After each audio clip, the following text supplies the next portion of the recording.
Welcome to the Mike Falleur Coaches Show. Coach, it was homecoming, but we were off the road. It's been a long time. You got a 1-4 Catholic team coming in trying to spoil Northside's homecoming, and all I can say is, whew. Yeah, I can relate. No, I mean, you know, Buzz, we knew coming in, they're way better than their record, you know, indicates. They beat themselves kind of like what they did Friday, and you know, to help us with a pick six and some things. But they're a good football team, and we knew they were going to play tough for 4 quarters, and they're well coached. And you know, I had that feeling. I think I told you all week. You know, our kids just didn't have that same consistency, focus, whatever you want to call it, towards getting ready for the game. And it's what I told them before we went out. I said, you know, the football season is much like climbing a stairway. You take each step each week and each time, and when you start skipping the steps, when you trip. And we're going to find out whether we fix the skipping. We got really close to ruining what, you know, we should have. We're better than them, and we should have won the game, but we made it to where it was in doubt till the very end. Well, Coach, you were right. You talked about it in the pregame show that you just didn't feel comfortable with it, and that they are a better team than the 1-4 record that they have. And they had a very special player in that little sophomore, Sammy Johnson. Quick, hard to wrap up, and there were times that we thought that as hard as Tanner Cross hits and Chewy Parga hits, just didn't seem to really phase him. He was able to bounce off and spin, and he just kept on. Yeah, and I'm not taking anything away from him because he's a good running back. He's going to be a really good running back as time goes on, as he develops his body. But you know, that goes back to getting ready to play. I mean, you just watch any football game, and when teams that are favored to win don't win, it's because of sloppy tackling, they turn the football over, penalties, those kind of things, which we had more than our fair share of Friday. And I mean, so you hopefully our guys learn that lesson, because if not, you know, we're going to face that kind of stuff again. But good running back. He's going. I hate that he's a sophomore. He's going to be around 2 more years. But you know, we got to do a better job of getting ready, and that's my fault, our coaches. But you know, if you can figure out what goes through kids' heads, you can write a book and make a lot of money and sell it to coaches at every level. But you know, you know it's coming, and you just don't know how to stop it. And I think that's when you as a coach really have to reach down deep and do what you're best at, and that's coaching kids to win a football game, maybe when things aren't going right. We'll talk about that a little bit later. First quarter of this game, there just wasn't a lot going on. I mean, they've got a good quarterback in Taylor Price. He's 6'2", 180, has a great arm.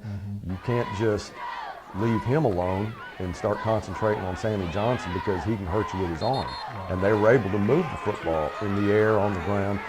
But first quarters, it's just, you know, not a lot going on, a lot of stops, but they do end up getting a field goal, a long one. I think it was 49 yards, a little controversial at that, but nevertheless, it's 3-0 after the end of the first quarter.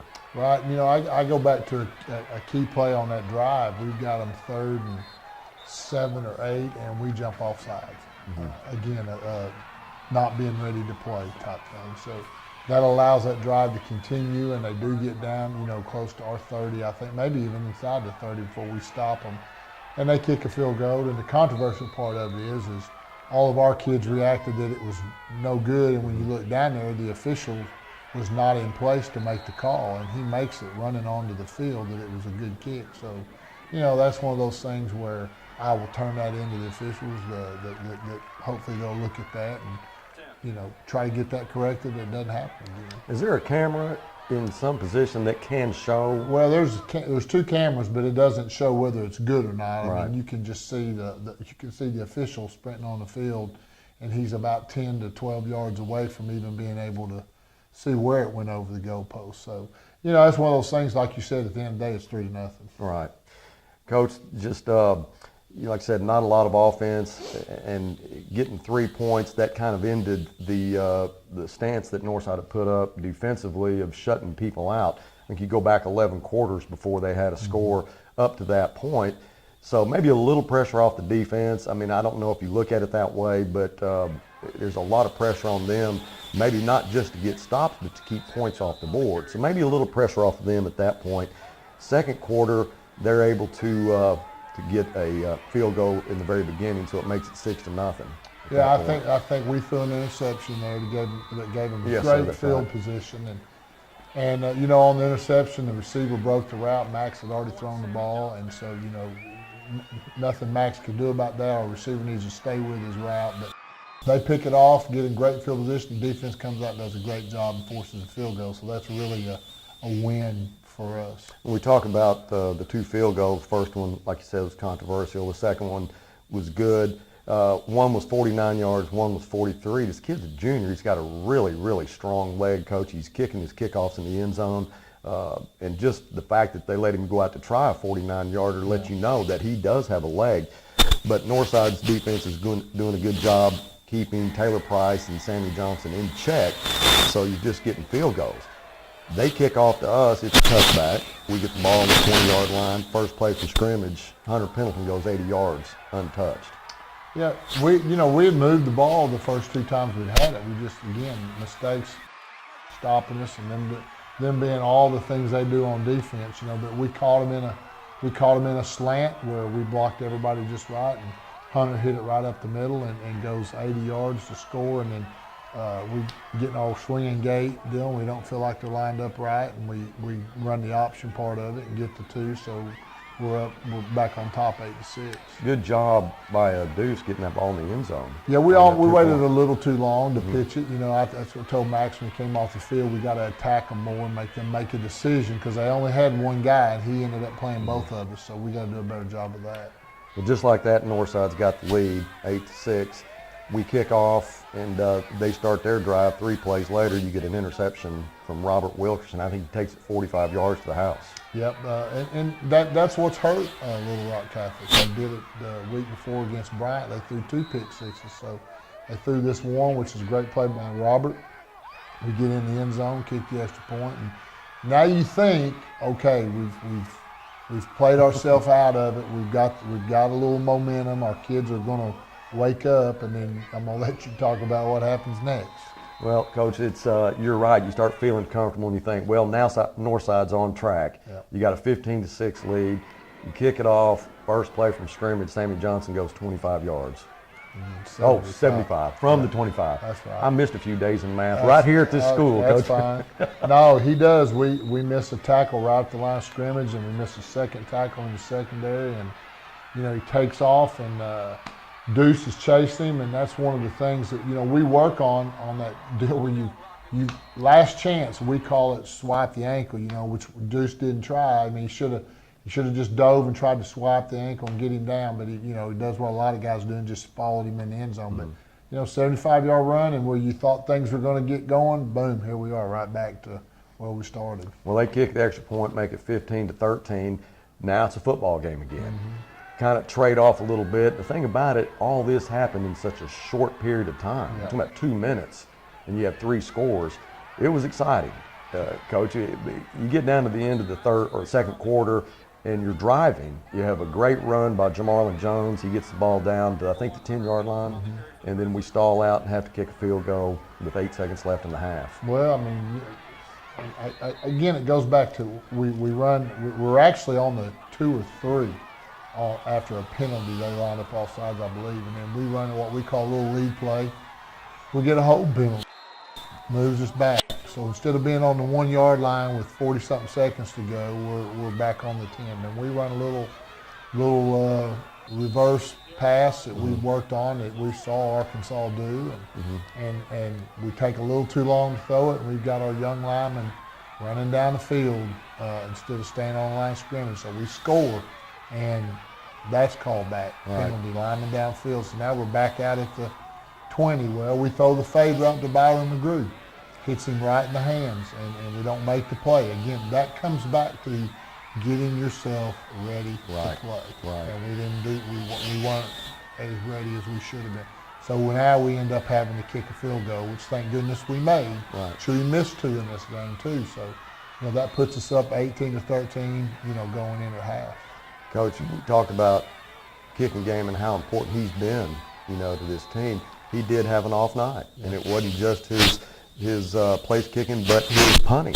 He just wasn't as good as he has been. So a lot of things weren't going our way, but like you said, we have an 18-13 lead. We're going to get the ball in the second half, so at least you've got some positive things going at halftime. Yeah, I mean that's what we told them. I mean, guys, we didn't play good. I mean, we didn't tackle well. We didn't execute on offense. We dumb penalties, and here we are. We're ahead. Now, what are you going to do? Because I promise you, those guys on the end of this field are feeling real good right now, and they're going to come give you everything they got. Well, it's 18-13 at halftime. We'll be back with second half highlights right after this.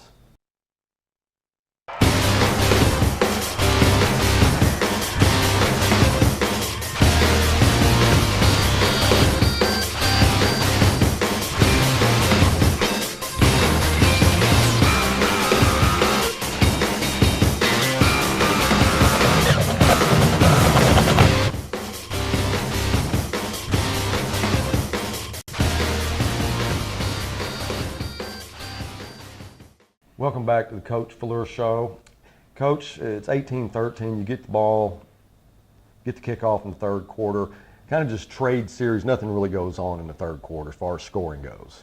Yeah, we moved the ball some and would find a way to stop ourselves with a penalty or missed block, whatever it may be. And so you're right. We go through the third quarter and nothing really happens. And in my mind, I'm starting to think, this is a one-score game, and the longer you leave them in it with that kind of running back, boy, it's just making you real uneasy. And so we head into the fourth quarter, and it's not bad, but it's not good.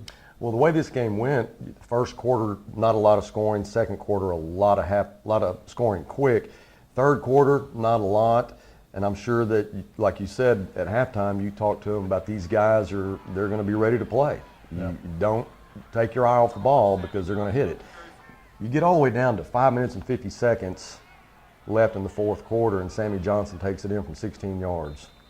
Yeah, now you're really thinking, oh no, we've put ourselves in a position where we're in trouble. But it's one of those things you get to find out now what you're made of. Can you respond? Are you going to make the plays when you need to? Yeah, they score and they make it 19-18. They go for two, trying to get 21. But they don't, so it's just a one-point game right now. Right. Now, we've got to come back and respond offensively because, like you said, we're down within 5 minutes and not going to have, one, if at the most, two possessions. And the way they're moving the ball, we really, you don't feel comfortable not scoring. Well, Coach, what are you thinking now, though? I mean, you're down to 3 minutes in the game. You got the ball. I think you've gotten a couple of first downs. And I saw it at the last second. You have Trey Norwood in as a receiver. He's on your side, and then I know where it's going. But Max looks like he looks him off and then throws the pass to him. It's a little bit short. Maybe he could have thrown it earlier. I don't know. But the defensive back is their kicker, who also plays defensive back. He's a good athlete. Mm-hmm. Trey makes just an athletic move to get that football, then to take it in the end zone. Yeah, when we got the ball, we had plenty of time. We had 2 timeouts, so we first down, and I remember correctly, it's 3rd and 8 or 9, and so I had talked earlier in the deal. Look, if it gets down to a one-shot thing, let's get in trips and let's isolate Trey on the backside, which they saw it too. You can see their other safety point, which I really thought they were going to put a safety over the top of it, and they didn't do it. And so we throw the fade route, and it is underthrown. And Trey comes back, and, I've heard some people say he pushed off or whatever. But got some pictures from Mr. Gilley who shows 2 guys going up for the ball, and the guy, the Catholic boy, goes up, but he falls down.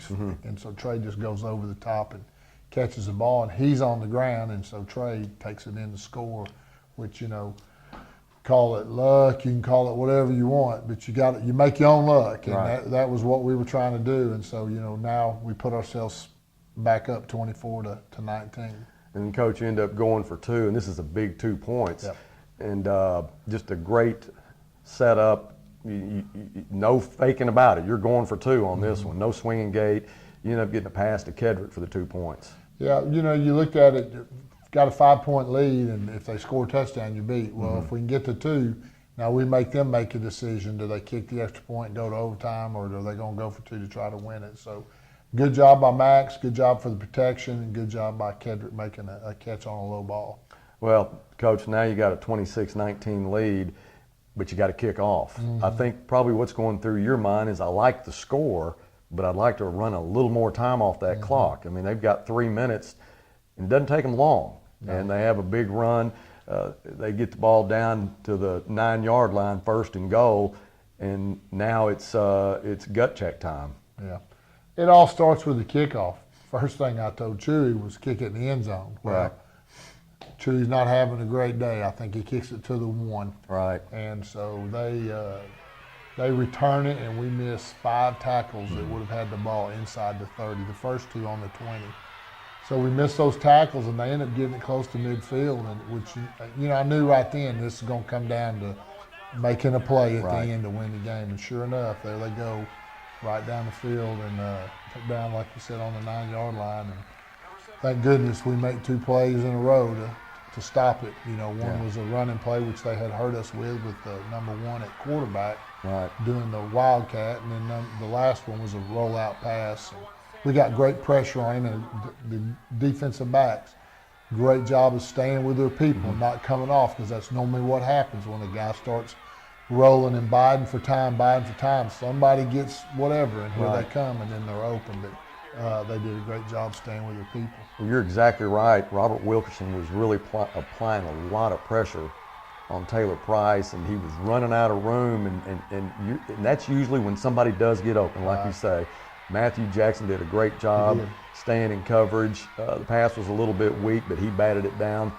Game's over. At least I think the game's over, Coach. Well, I understand that. Now, I've had that happen before, too, where the game's over and you're in victory formation, and it's over until the quarterback drops the ball. And Georgia one time dropped it and kicked it, and they picked it up and ran it back 57 yards for a touchdown. So our advice to those youngins as they went out, get the snap, make sure it's secured, take a knee. Yes, sir. And I knew that they were doing that. What were the timeouts? As far as Catholic's timeouts. Well, I don't know. I would have thought they would have called one quicker, and they didn't. So I don't know if that's one of the things that Coach Fogelman was upset about, that he called them and that they didn't call it. I don't know. Right. I know during the game I had a hard time getting the official on our sideline's attention to call time. I mean, literally had to go down the field screaming at him to get him. So that may have been the reason they let so much time run off. I'm glad they did. So we were too. We had said the game is over twice, until those last 2 timeouts. But it was one that you felt like it was going to come down to the end at the end of the first half. It does. But I have to give you credit, Coach. That's a game that you've really got to dig deep and get the most out of your kids when they're not doing their best. And you're playing against a team that does have a lot of potential, and they had some weapons, and you did it. And you got all the way down to the end. You got us a victory. You go to 3-0 in the conference, and I know that's exactly where you wanted to be at this time. We talk about the 7A Central and who's good, who's bad. You can't take anybody for granted. No, I don't think there's a bad team in it. I mean, okay, they were 1-4. But I'm telling you, they're not a 1-4 football team, and we're fixing to play a team that's 1-5 or 1-4, whatever they may be. And they just beat the socks off of Cabot High School Friday night at Cabot. So I mean, you better be ready to play every Friday, or you're going to be in trouble. Well, I was a little bit shocked at the score. I found out after our game was over. I was expecting Cabot to be victory at their house, but they didn't. But we knew that Conway had that kind of team, Coach. They haven't lost by more than a touchdown to anybody, with the exception of North Little Rock. That's right. They've been in every football game. Exactly. So that's who we have this Friday night. We appreciate you spending time with us. If you can't be at the game in Conway next week, be sure and tune in on Life 98.7. Coach's show is at 6:30. Kickoff is at 7.